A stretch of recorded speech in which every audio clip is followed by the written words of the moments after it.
అందరికీ నమస్కారం. ఈ క్రోధినామ సంవత్సరంలో ఇప్పుడు మాస ఫలితాల దగ్గరికి వచ్చేటరికి ఏంటంటే మనం ఈ మే మాసంలో మే నెలలో ఎలా ఉంటుంది అనే ఫలితాలను ఇప్పుడు చూసుకుందాం. ఇప్పుడు మేషరాశి అనుకోండి, మేషరాశి వాళ్ళ ఫలితాలు ప్రధానంగా తీసుకుందాం. ఇప్పుడు మేషరాశి వాళ్ళ ఫలితాల్లో మనకి మేషం అంటే మీ అందరికీ తెలిసిందే, అశ్విని నక్షత్రం 1, 2, 3, 4 పాదాలు, భరణీ నక్షత్రం 1, 2, 3, 4 పాదాలు, కృత్తికలో ఒక మొదటి పాదము, మొత్తం ఈ 9 పాదాలు కలిగినటువంటిది మేషరాశి.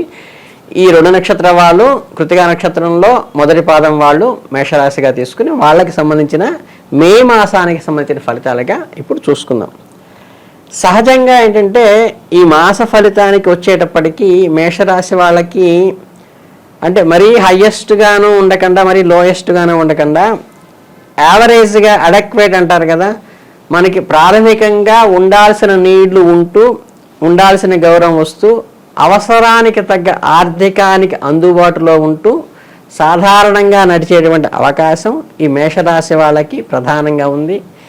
కాకపోతే ఏంటంటే వీళ్ళు కొద్దిగా జాగ్రత్త వహించాల్సింది ప్రధానంగా ఆరోగ్య విషయంలో కొంచెం ఆందోళన చెందేటువంటి అవకాశం ఉన్నప్పటికీ కూడా మీరు తగిన జాగ్రత్తలు కనుక తీసుకున్నట్లయితే దాని నుంచి మనం బయటపడేటువంటి అవకాశం కూడా ఉంటుంది.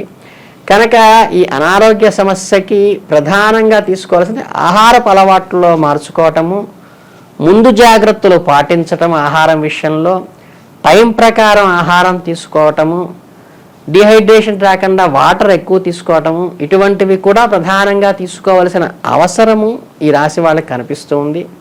అట్లాగేంటంటే ఆర్థికమైనటువంటి ఖర్చులు కూడా కొంచెం పెరిగేటువంటి అవకాశం ఉంటుంది. కాకపోతే ఈ ఖర్చులు నెగిటివ్కి దుబారా ఖర్చులు కాకుండా మనకి అవసరానికి ఆనందాన్ని సంతోషాన్ని ఇచ్చేవి, మన ఆహ్లాదపరిచే ఖర్చులే ఎక్కువ ఉంటాయి. కాకపోతే కొంతవరకు మనం ఈ ఖర్చుల్లో ప్రధానంగా ఏంటంటే మనకి పుత్రస్థానంలో అంటే పిల్లల విషయంలో ఎక్కువ ఖర్చు పెట్టడం కానీ బంధువర్గంలో ఖర్చు పెట్టడం కానీ ఉంటుంది. దానితో పాటుగా ఆరోగ్యపరంగా కూడా కొంచెం ఖర్చులు పెరిగేటువంటి అవకాశం ఉంటుంది. కాబట్టి మనం ఆచితూచి వ్యవహరించి మనం పెట్టేటప్పుడు ఇంతవరకు ఇది ప్రాథమికంగా ఇది పెట్టచ్చా పెట్టకూడదని చూసుకుంటూ ఇంకా కొంచెం జాగ్రత్త పాటించాల్సిన విషయం ఏంటంటే మనం ఎవరికైనా షూరిటీలు ఇవి పెట్టేటప్పుడు ఏంటంటే కొంచెం జాగ్రత్తగా, లేకపోతే అప్పు ఎవరికైనా ఇచ్చేటప్పుడు మాత్రం కొంచెం జాగ్రత్తగా ఉంచుకుని చేయవలసిన విషయం ప్రధానంగా ఉంది.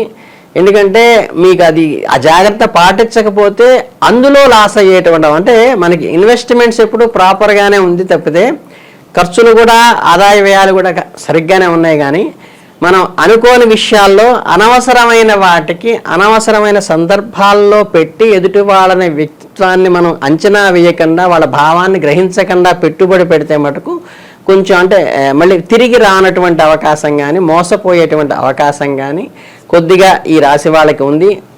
దీనివల్ల ఏంటంటే కొంచెం ఆర్థికంగా మన వెసులుబాటు దెబ్బతినేటువంటి అవకాశం ఉంది. కాబట్టి ఆ రకమైన ఖర్చులు పెట్టకుండా మీరు జాగ్రత్త పడాల్సిన అవసరము ఉంటుందన్నమాట. ఈ సవాళ్ళని మీరు ఖచ్చితంగా ఎదుర్కోవాల్సిన విషయం ఉంటుంది. కాబట్టి మీరు ఆచితూచి అడుగువేయండి ఆర్థిక విషయంలో.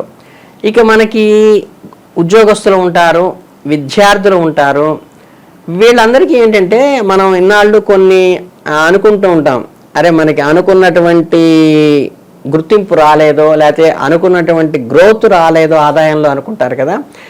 వీళ్ళకి ఏంటంటే చక్కగా ఈ సమయంలో ఆర్థికంగా అంత వెసులుబాటు మామూలుగా నార్మల్గా ఉన్నప్పటికీ కూడా గౌరవ మర్యాదలు వచ్చేటువంటి అవకాశము, ఒక రకమైన గుర్తింపు వచ్చేటువంటి మన టాలెంట్కి తగ్గినట్టు ఫలితాన్ని కానీ గౌరవాన్ని కానీ పొందేటువంటి అవకాశము ఈ నెలలో ఉంది. కాబట్టి దాన్ని మనం ఆచితూచి దాన్ని ఎన్కాష్ చేసుకో అంటే ఏంటంటే వాళ్ళ ఉపాధ్యాయుల విషయంలో కానీ స్నేహితుల విషయంలో కానీ మన మంచితనాన్ని గుర్తించి మన అఫెక్షన్ని గుర్తించి మన భావజాలాన్ని అర్థం చేసుకునే అవకాశం ఈ మాసంలో ఉంది. కాబట్టి దాన్ని చక్కగా ఈ సదవకాశాన్ని ప్రాపర్గా ఉపయోగించుకుని ప్రతి వాళ్ళు కూడా ఏంటంటే తన యొక్క వ్యక్తిత్వాన్ని కానీ తన యొక్క భావజాలాన్ని కానీ ఎదుటివాడికి స్పష్టంగా అర్థమయ్యే రకంగా మనం వ్యక్తీకరించే భావ వ్యక్తీకరణ కన్నా పర్ఫెక్ట్గా చేసుకున్నట్లయితే ఏంటంటే మనకి తెలియని అనుబంధాలు, తెలియని ఆత్మీయతలు ఈ మాసంలో బలంగా ఏర్పడి జీవితాంతం వాళ్ళ తోడుగా ఉండేటువంటి అవకాశం కూడా ఈ మాసంలో ఈ రాశి వాళ్ళలో మనకి స్పష్టంగా గోచరిస్తోంది.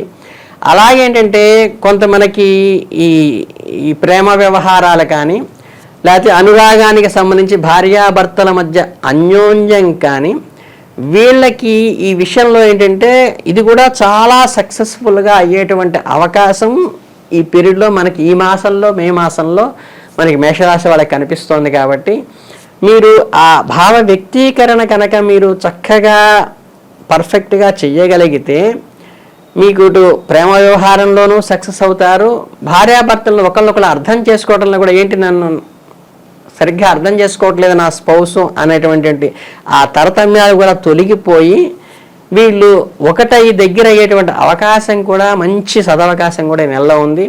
కాకపోతే ఏంటంటే వీటిలో మధ్యవర్తుల ఇంటర్ఫీరెన్స్ లేకుండా మూడో వ్యక్తి యొక్క వచ్చినప్పుడు ఏంటంటే ఇది కొంచెం ఆ బెడిసి కొట్టేటువంటి అవకాశం ఉంది. కాబట్టి మీరు పరాయి వ్యక్తుల యొక్క ఇంటర్ఫీరెన్స్ ఏంటంటే మీరు ఇటు పక్కన ఈ పార్ట్నర్షిప్లో ఏంటంటే మనకి బిజినెస్ పార్ట్నర్లో అయినా లేకపోతే ఆఫీస్లో కొలీగ్స్తో అయినా సరే లేకపోతే భార్యాభర్తల దీంట్లో అయినా సరే ఇతరుల ప్రమేయం లేకుండా ఓపెన్ హార్ట్ అంటారు చూసారా, ఒకరికొకళ్ళు ఓపెన్గా చెప్పుకోవటం వల్ల సఖ్యత ఏర్పడేటువంటి ఆ బంధాలు బలపడిపోయి అది మనసులు హత్తుకునేటువంటిగా అనుభవించేటువంటి తాదాత్మ్యత పొందేటువంటి అవకాశం కూడా ఈ నెలలో మీకు బాగా ఉంది. అలాగేంటంటే మీరు చక్కగా ఈ బంధువర్గంతో కానీ లేకపోతే ఏంటంటే మీకు కావలసిన వాళ్ళతో దీన్ని సెలబ్రేట్ అంటే ఏంటంటే మనకి విహారయాత్రలాగా కానీ లేకపోతే ఎంజాయ్ చేసేటువంటి అవకాశం కూడా ఈ నెలలో ఉంది. కాబట్టి దాన్ని సెలబ్రేట్ చేసుకుంటారు. అంటే ఆ అకేషన్ని కానీ ఆ వచ్చినటువంటి ఆ ఫ్రూట్ఫుల్నెస్ని ఎంజాయ్ చేసి దాన్ని సెలబ్రేట్ చేసుకునేటువంటి అవకాశం కూడా మనకి బాగా ఉంది. కాకపోతే ఏంటంటే ఈ థర్డ్ పర్సన్స్ వచ్చినప్పుడు కానీ లేకపోతే పక్క వాళ్ళు సంబంధం లేని వ్యక్తి ఈ ఇంటర్ఫీరెన్స్లో అప్పుడంటే కొంచెం మనశ్శాంతికి లోటు చేసి కొంచెం మనసు హర్ట్ అయ్యి కొంచెం బాధపడేటువంటి అవకాశాలు కూడా కనిపిస్తున్నాయి. కాబట్టి దాన్ని జాగ్రత్తగా పెట్టుకుని ఆ ఒక్కటి జాగ్రత్త తీసుకోండి, ఆరోగ్య విషయం జాగ్రత్త తీసుకోండి, ఆర్థికంగా మీడియంగా ఉంటుంది కాబట్టి దాన్ని జాగ్రత్తగా చూసుకోవాలి. కాకపోతే ఖర్చులు పెరుగుతాయి, ఆ ఖర్చులు కూడా మీకు సెలబ్రేషన్స్కో ఆనందం కోసమో వస్తువులు కూడా కొంటారు, కొత్త వస్తువులు కూడా కొనేటువంటి అవకాశం ఈ నెలలో ఉంది. కనుక అంటే మీరు ఏదైనా గృహోపకరణాలు కొనదలుచుకుంటే కనుక ఈ మాసం మీకు అనుకూలమైంది. కాబట్టి ఖచ్చితంగా నూతన వస్తువులు కొనటానికి మీకు ఇది మంచి అవకాశమైనటువంటి సందర్భంగా కూడా మనం చెప్పుకోవడానికి బాగుంటుంది. ఇంకా బంధుత్వంలో కానీ ఆఫీసుల్లో కానీ విద్యార్థులు కానీ వ్యవహారాలు మాట పట్టింపులు లేకుండా అది మటుకు మీకు పాజిటివ్గా ఉంది. ఇకపోతే ఏంటంటే ఇవన్నీ యావరేజ్గా ఇలా నడిచినప్పటికీ కూడా మాసాంతానికి వచ్చేటప్పటికీ మీకు మాసాంతంలో ఏంటంటే ఒక ప్రత్యేకమైనటువంటి లక్షణాలు అవకాశాలు కూడా ఈ మాసంలో వస్తాయి. అవేంటంటే మీరు శీతల ప్రదేశాలకు వెళ్ళటం కానీ లేకపోతే ఒక ప్రత్యేకమైన దైవ దర్శనం ఎప్పటి నుంచో అనుకున్నది మనకి చూడలేకపోయాము అనుకున్నటువంటి ఒక మీకు దైవ దర్శనం కలిగి దైవానుగ్రహం కూడా అటువంటి కలిగేటువంటి అవకాశము ఈ మాసాంతంలో మీకు ఉంటుంది. ఏదైనా ప్రత్యేక పరిణామాలు ఏంటంటే మనకి ఈ సోదర భావంలో కానీ మనకి ఈ అన్నదమ్ములతో కానీ అప్పచెల్లెళ్ళతో కానీ సఖ్యత ఏర్పడేటువంటి అవకాశము, దానితో పాటు మనం ఎన్నాళ్ళ నుంచో ఉన్నటువంటి ఈ లోపల ఇద్దరి మధ్య ఉన్న గ్యాప్ తీరటంతో పాటు కొత్తగా పట్టింపులు రావటము, ఈ మనశ్శాంతిని దూరం చేసేటువంటి వ్యాకులత కొత్తగా వ్యాపించేటువంటి అవకాశం కూడా ఉన్నది. కాబట్టి మీరు ఏదైనప్పటికీ కూడా మీరు వాళ్ళతో మీరు సంయమనం అంటారు చూసారా, ఏదో సినిమాలో చెప్తారు ఎక్కడ ఉండాలో కాదు ఎక్కడ తగ్గాలో తెలిసిన అట్లా కనుక మనకి ఈ సంబంధ బాంధవ్యాల్లో అప్పచెల్లెళ్ళు అన్నదమ్ముల మధ్య గనక మీరు కొద్దిగా తగ్గి సంయమనం పాటిస్తే మీ మధ్య ఈ ప్రేమైకం అనేది మంచి బలపడేటువంటి అవకాశం ఉంటుంది. తర్వాత ఏంటంటే ఆరోగ్యానికి సంబంధించి కూడా ఇందా నేను చెప్పుకున్నట్టు ఏంటంటే కొంచెం అనారోగ్య సమస్యలు వచ్చినప్పటికీ ఎండింగ్ వచ్చేసప్పటికి ఏంటంటే మాసాంతానికి వచ్చేసరికి మీరు అవన్నీ కూడా క్లియర్ అయిపోయి ఒక హ్యాపీయెస్ట్ మూడ్లోకి వచ్చేటువంటి అవకాశం ఉంది. కాబట్టి మీరు ఈ మాసాన్ని చాలా సద్వినియోగం చేసుకుంటూ సంయమనం పాటిస్తూ సద్వినియోగం చేసుకోవాల్సిందిగా మీ అందరికీ మనస్ఫూర్తిగా కోరుకుంటున్నాను. ధన్యవాదాలు.